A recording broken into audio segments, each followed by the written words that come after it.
اللهم صل على سيدنا محمد وعلى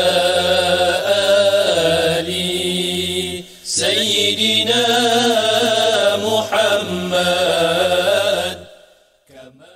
السلام عليكم ورحمة الله وبركاته. بسم الله الرحمن الرحيم.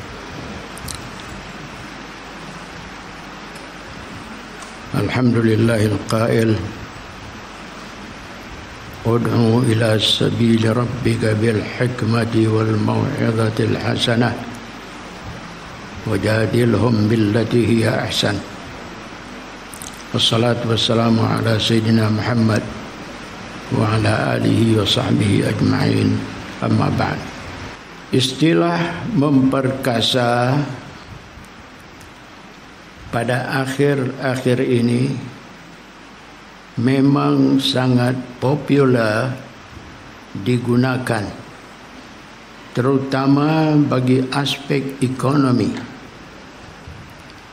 Memang istilah ini adalah bertenaga, maka dalam bidang dakwah juga ia patut dipakai jika kita mahu dakwah kita adalah bertenaga. Saya melihat dakwah adalah lebih afdal untuk bertenaga, selaras dengan gasaan Allah Subhanahu wa taala yang berfirman, A'udzu billahi minasyaitonir rajim. Ud'u ila sabili rabbika bil hikmati wal mau'izatil hasanah wajadilhum billati hiya ahsan. Tafsirnya, serulah, berdakwahlah ke jalan Tuhanmu dengan bijaksana dan nasihat yang baik, dan berbahaslah, berjidallah dengan mereka yang disuruh itu dengan cara yang lebih baik. Ada 3 faktor dari ayat ini mesti diambil kira, yaitu 1, Allah menyuruh berdakwah. Ud'u. 2, bagaimana dakwah itu dilakukan, yaitu dengan cara yang bijaksana dan nasihat yang baik, bil hikmati wal mau'izatil hasanah. Dan 3, malah disuruh untuk bersedia bagi berbahas dengan siapa saja yang disuruh atau didakwah itu dengan cara yang lebih baik. Wajadilhum billati hiya ahsan. Disinilah persoalan dakwah itu dan bagaimana cara memperkasanya. Dakwah diperkasa melalui hikmah bijaksana dan nasihat yang baik. Tetapi jika hikmah masih kurang dan nasihat masih lemah, tidak berkesan atau kurang berkesan, maka itu artinya dakwah belum lagi perkasa. Kemudian dakwah juga bukan sahaja dikehendaki supaya perkasa, bahkan sesudah ia perkasa, maka para da'i diperingatkan pula untuk bersedia bagi berbahas atau berjidal dengan para sasaran atau siapa saja dengan cara yang lebih baik lagi. Jadi ternyata di sini tugas da'i itu memanglah berat dan susah. memang berat dan susah. Namun susah bagaimanapun ia, dakwah mesti tetap berjalan juga. Tidak boleh berhenti. Karena dakwah adalah berasal dari tugas para rasul, para nabi. Kemudian diteruskan oleh para sahabat dan tabi'in. Kemudian disambung oleh generasi demi generasi dari kalangan para ulama, guru-guru dan cendekiawan lainnya. Dakwah adalah ciri utama untuk menyerlahkan kebaikan atau kebajikan di kalangan manusia. Pengenalan tentang Islam sebagai agama yang benar hanya akan dapat disampaikan melalui dakwah juga. Oleh itu dakwah tidak boleh berhenti, selaras dengan perintah Allah dalam surah An-Nahl yang telah kita sebutkan di atas. Maka karena itu pula dakwah bukan sahaja mesti kekal, malah perlu juga diperkasa supaya hasilnya menepati sasaran dan matlamat. Bagaimana cara? Bagaimanakah cara memperkasa itu?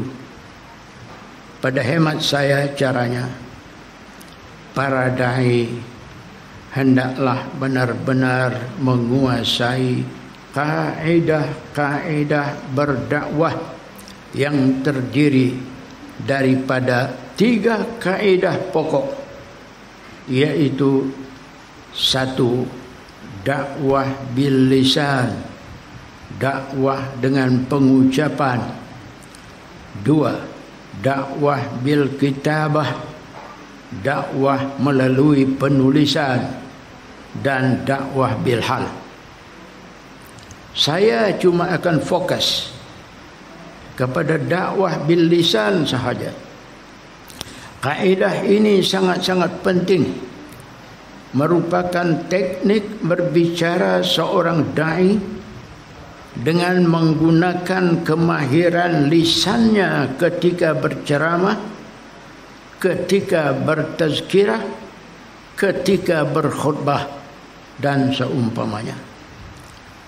Fokus asasi dakwah bil lisan ialah menyeru kepada amar ma'ruf dan nahi mungkar.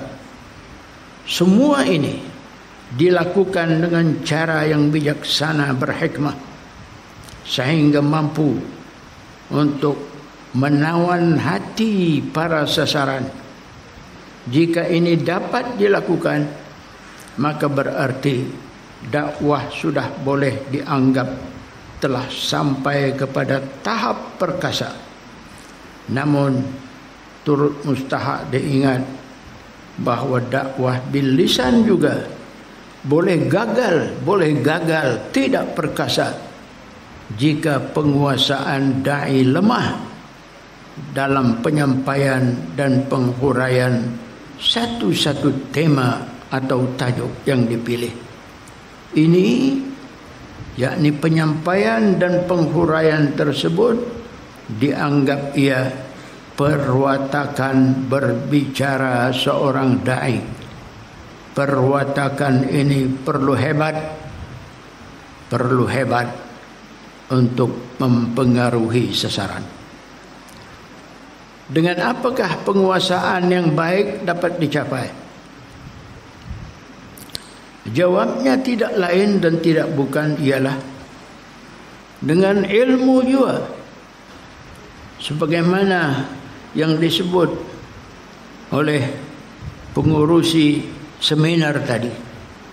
Dengan ilmu juga, terutama ilmu daripada Al-Quran, daripada Al-Hadis, daripada para sahabat, tabi'in dan ulama.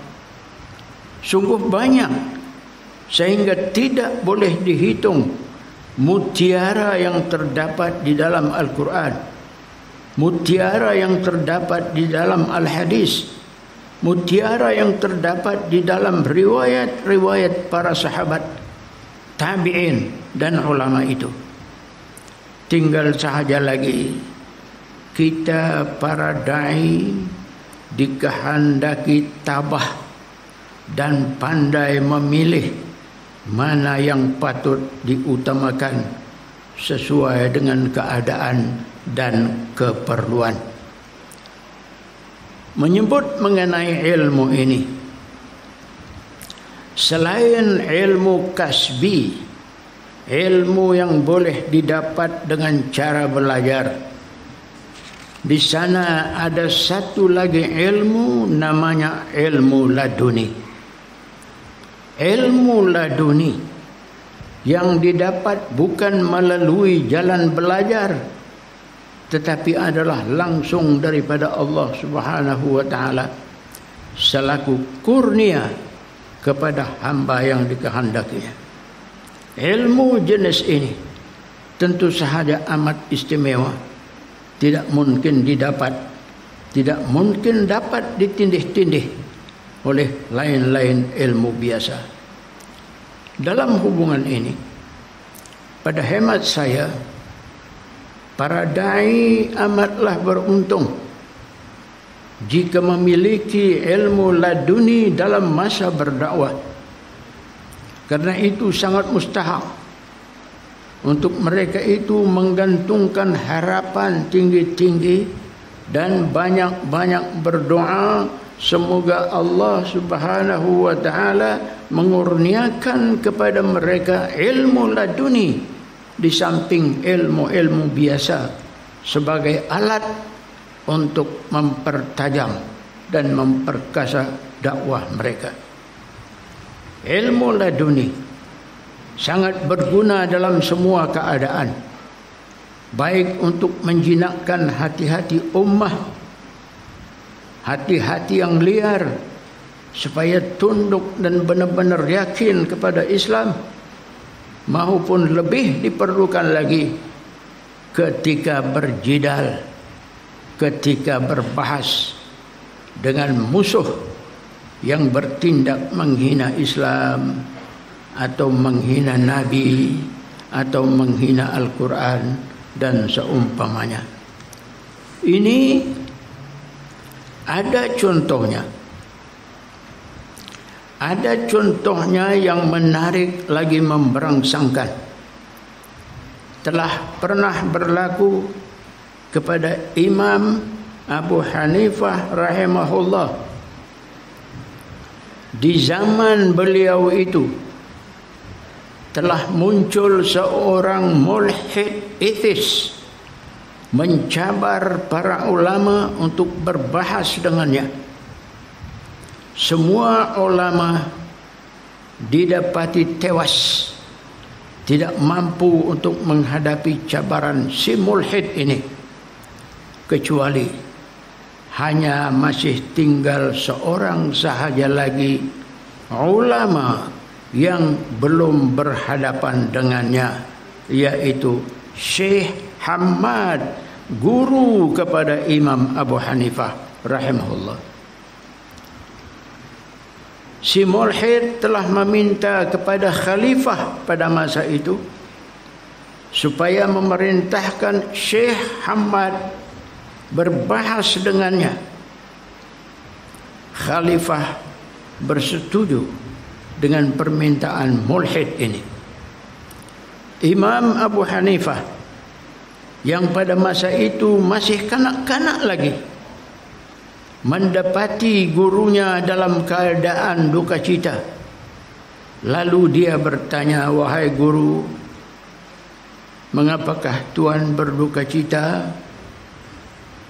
Syekh Hamad menjawab, "Aku telah diperintahkan oleh khalifah untuk berdebat dengan si mulhid dalam perhimpunan para ulama.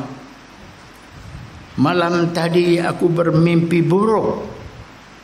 Bertanya Imam Abu Hanifah, "Apakah mimpi Tuan Guru itu.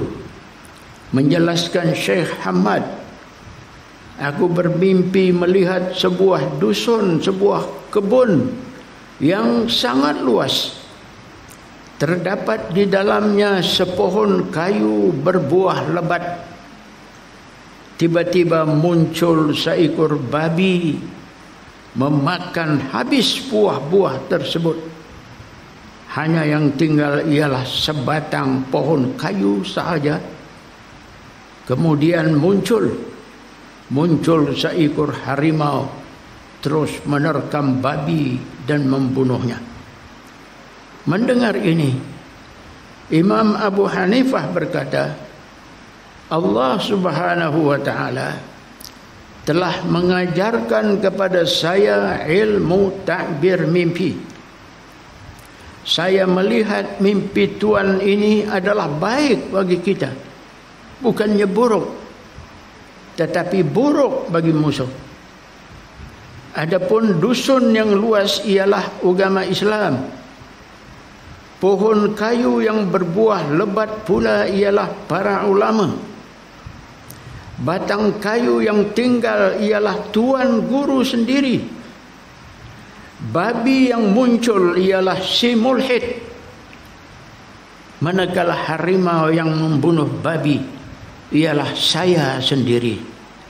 Saya akan turut menemani Tuan untuk mematahkan segala hujah-hujah si mulhid.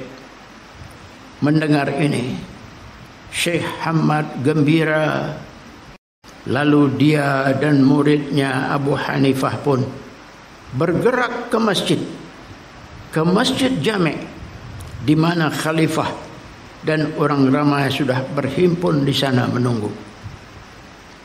Si mulhid dengan angkuhnya segera naik ke atas mimbar dan berkata, siapakah dari kalangan kamu yang ada ini yang akan menjawab soalan-soalanku? Berkata Imam Abu Hanifah, nyatakan sahaja apa soalan-soalan kamu itu. Orang yang tahu akan menjawabnya. Berkata si mulhid, hei budak, siapa kamu?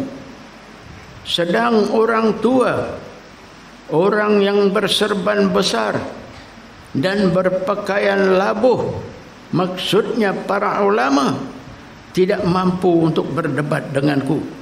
Ini kan pula kamu kanak-kanak yang masih mentah dan hina. Kamu kanak-kanak yang masih mentah dan hina, sila berundur. Tetapi menjawab Imam Abu Hanifah, Allah Ta'ala tidak memberikan pangkat dan kebesaran kepada orang yang berserban besar, tetapi Allah memberinya kepada orang yang beriman serta berilmu, sebagaimana firman-Nya, tafsirnya. Allah meninggikan darjat orang-orang yang beriman di antara kamu dan mereka yang diberi ilmu dengan beberapa darjat. Surah Al-Mujadalah ayat 11. Maka berkata si mulhid, jadi kamulah yang akan menjawab soalan-soalanku? Menjawab Imam Abu Hanifah, iya, akulah yang akan menjawab dengan petunjuk Allah. Lalu berlangsunglah debat soal jawab itu seperti berikut di antara si mulhid dan Imam Abu Hanifah. Mulhid menyoal, adakah Allah itu wujud? Adakah Allah itu wujud? Imam Abu Hanifah menjawab, iya benar, Allah adalah wujud. Si mulhid, di manakah Allah itu jika benar dia wujud? Imam Abu Hanifah, Allah tidak bertempat. Mulhid, bagaimana Allah mungkin wujud tanpa bertempat? Bagaimana? Imam Abu Hanifah menjawab, dalil Allah wujud tanpa tempat ada pada diri kamu sendiri. Si mulhid, mana dia? Cuba tunjukkan. Imam Abu Hanifah, bukankah kamu mempunyai nyawa? Bukankah kamu mempunyai nyawa? Mulhid menjawab, ya, memang benar aku mempunyai nyawa. Imam Abu Hanifah, di mana tempat nyawa kamu itu? Adakah di kepala kamu? Atau di perut kamu? Atau di kaki kamu? Setakat ini si mulhid kelihatan hilang punca, hanya tercengang-cengang, tidak dapat menjawab. Sementara Imam Abu Hanifah terus mengasak dengan bertanya, kamu tahu bahawa susu itu ada mempunyai lemak? Adakah kamu tahu bahawa susu mempunyai lemak? Menjawab si mulhid, ya, aku tahu itu. Imam Abu Hanifah, di mana letaknya lemak susu? Adakah di sebelah atas atau di sebelah bawah? Mulhid tidak dapat menjawab. Maka berkata Imam Abu Hanifah, nah, sebagaimana nyawa tiada tempat dalam tubuh dan lemak tiada tempat dalam susu, maka Allah lebih utama tiada tempat di alam yang fana ini. Setelah kecewa dan malu dipatahkan oleh Abu Hanifah, lalu berlangsunglah debat soal jawab itu seperti berikut di antara si mulhid dan Imam Abu Hanifah. Mulhid menyoal, adakah Allah itu wujud? Adakah Allah itu wujud? Imam Abu Hanifah menjawab, iya benar, Allah adalah wujud. Si mulhid, di manakah Allah itu jika benar dia wujud? Imam Abu Hanifah, Allah tidak bertempat. Mulhid, bagaimana Allah mungkin wujud tanpa bertempat? Bagaimana? Imam Abu Hanifah menjawab, dalil Allah wujud tanpa tempat ada pada diri kamu sendiri. Si mulhid, mana dia? Cuba tunjukkan. Imam Abu Hanifah, bukankah kamu mempunyai nyawa? Bukankah kamu mempunyai nyawa? Mulhid menjawab, ya, memang benar aku mempunyai nyawa. Imam Abu Hanifah, di mana tempat nyawa kamu itu? Adakah di kepala kamu? Atau di perut kamu? Atau di kaki kamu?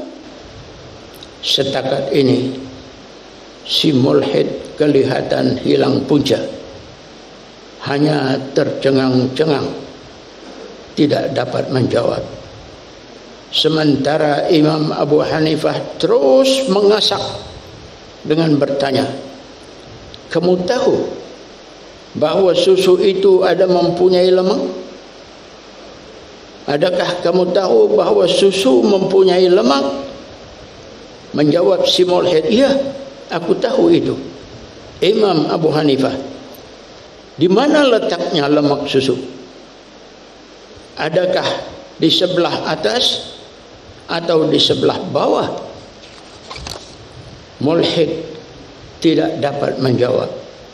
Maka berkata Imam Abu Hanifah, nah, sebagaimana nyawa tiada tempat dalam tubuh dan lemak tiada tempat dalam susu, maka Allah lebih utama tiada tempat di alam yang fana ini.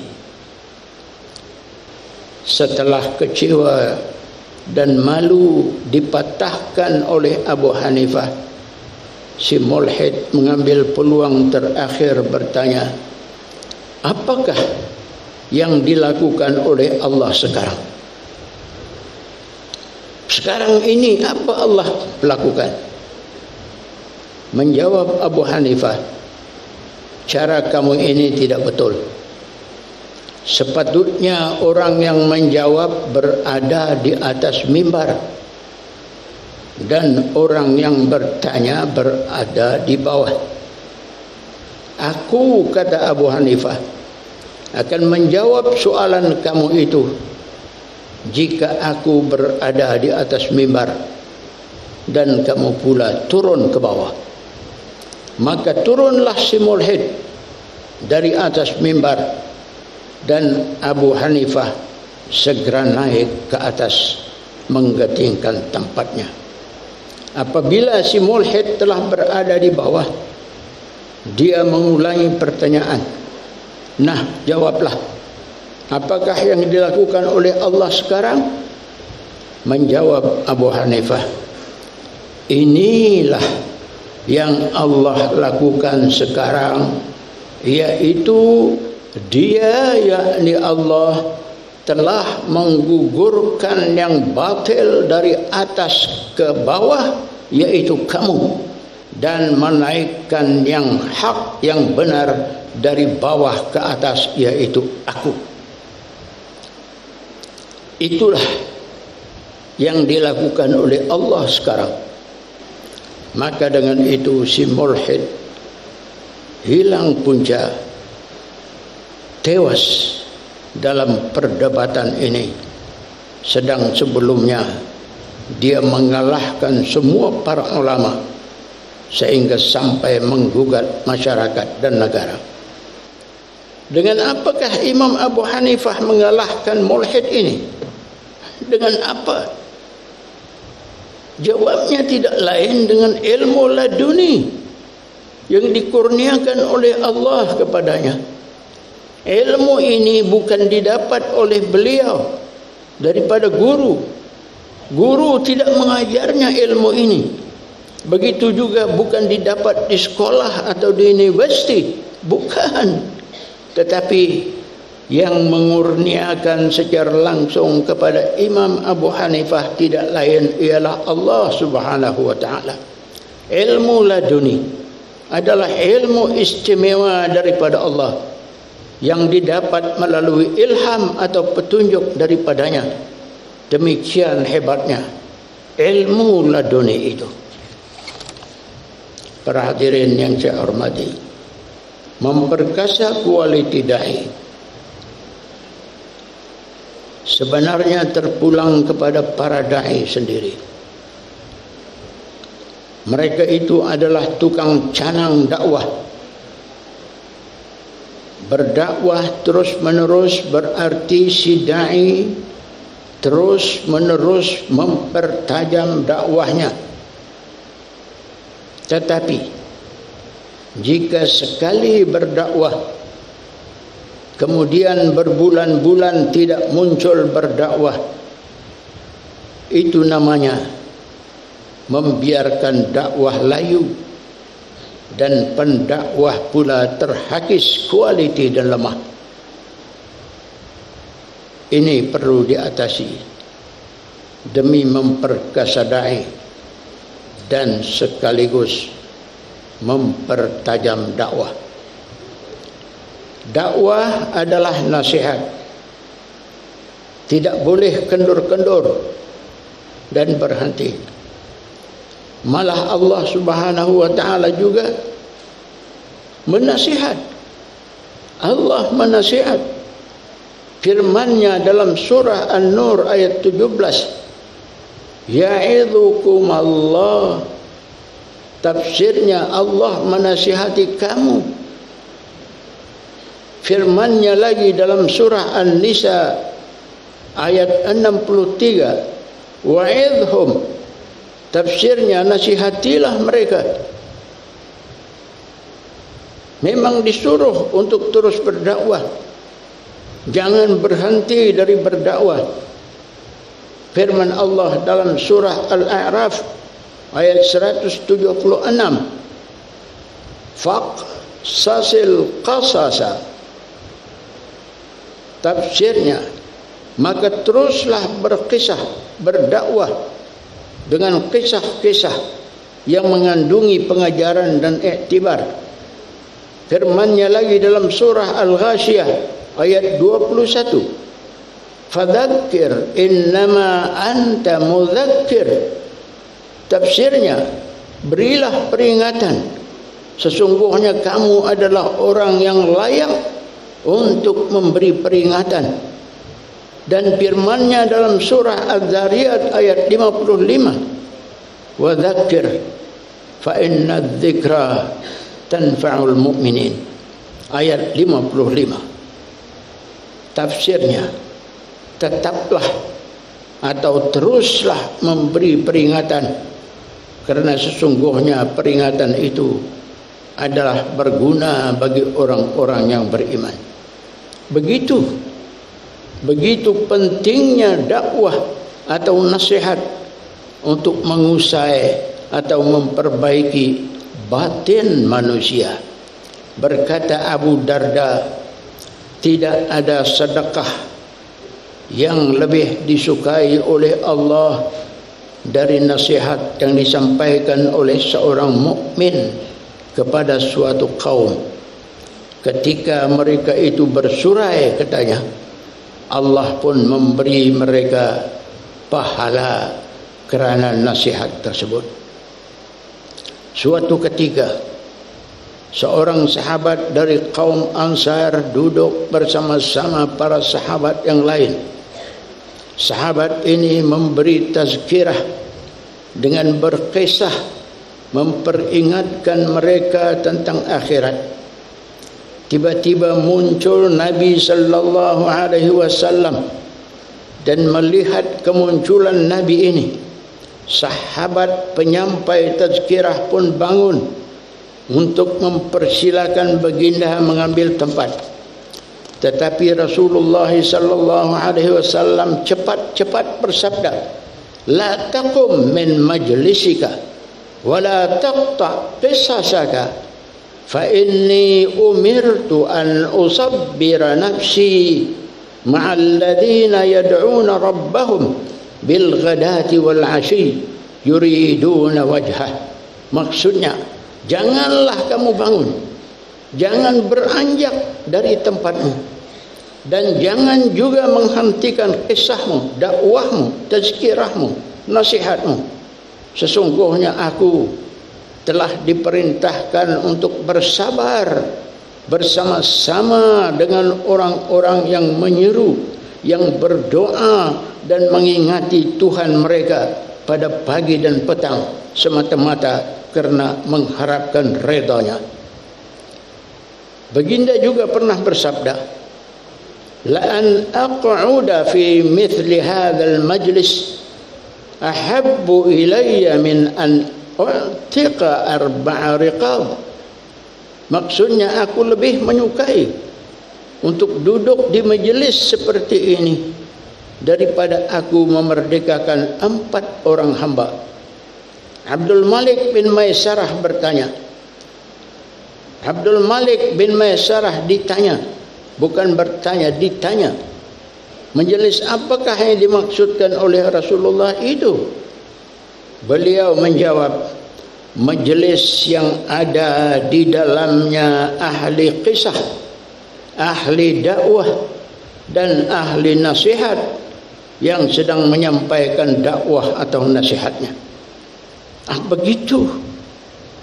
Begitu gambaran tentang besarnya kepentingan dan tingginya pangkat ahli da'i yang dikehendaki supaya terus berperanan menyampaikan dakwah atau nasihat atau pengajaran. Memandang betapa pentingnya dakwah nasihat itu, maka cara melakukannya mustahak diambil kira bagi mewujudkan daya pikat terhadap jiwa manusia. Para sahabat Nabi sallallahu alaihi wasallam apabila mahu berdakwah untuk menasihati jamaah, mula-mula akan meminta seseorang untuk melantunkan ayat-ayat suci Al-Quran sebagai pembuka pintu berkat, dan kemudian barulah akan tampil seseorang untuk menyampaikan dakwah. Mula-mula dia merafakkan puji serta syukur ke hadrat Allah Subhanahu wa taala, kemudian menyampaikan salawat dan salam kepada Nabi Sayyidina Muhammad dan ahli kerabat serta para sahabat. Pendeknya, sepanjang ucapan da'i mestilah tersusun indah dan memiliki daya pikat tersendiri. Rasulullah sallallahu alaihi wasallam mempunyai ahli dakwah yang handal, namanya Thabit bin Qais, dan seorang penyair namanya Hasan. Apabila ahli dakwah dan penyair handalan dari kalangan kaum musyrikin mendatangi Nabi sallallahu alaihi wasallam, maka baginda akan menyuruh Thabit bin Qais dan Hasan untuk menghadapi mereka. Ini menunjukkan bahawa jidal debat adalah mungkin sahaja berlaku pada bila-bila masa di antara da'i dan musuh. Maka untuk itu kita memerlukan da'i yang mempunyai ilmu dan kepakaran untuk berdebat. Perlu diingat bahawa Allah telah pun menyebut perkara debat ini dengan firman-Nya, wajadilhum billati hiya ahsan. Berdebatlah, berbahaslah dengan mereka dengan cara yang lebih baik untuk menundukkan siapa yang dilawan berdebat itu. Ini konsep jidal atau debat dalam perkara agama. Satu misal, dalam zaman sekarang orang membawa isu religious moderation, moderasi beragama. Tujuan yang tersirat adalah untuk mengajak kita orang-orang Islam supaya berlonggar-longgar dengan agama. Dalam makna agama Islam dianggap sebagai agama yang keras dan ekstrim. Lalu di sini para dai adalah berkewajiban untuk menyiapkan diri bagi memasuki jidal perdebatan. Perlu menunjukkan Islam itu adalah agama moderasi, dan buktikan dengan menyebut hadis khairul umuri awsatuha, sebaik-baik perkara adalah pertengahan. Dan tambah lagi dengan membawa ayat Al-Quran, firman Allah Subhanahu wa taala dalam surah Al-Baqarah ayat 143, wa kadzalika ja'alnakum ummatan wasata litakunu syuhada'a 'alan nas wa yakuna ar-rasulu 'alaihim syahida. Tafsirnya, kami telah jadikan kamu wahai umat Nabi Muhammad sebagai umat pertengahan. Pertengahan di sini ialah pertengahan dalam pembawaan dan tidak melampaui batasan dalam penghidupan, tetapi sebaliknya menjadi umat pilihan lagi adil dan layak untuk menjadi pemberi keterangan dan bimbingan kepada umat manusia. Dan Rasul Nabi Muhammad pula menjadi orang yang akan menerangkan tentang betul atau salahnya perbuatan kamu.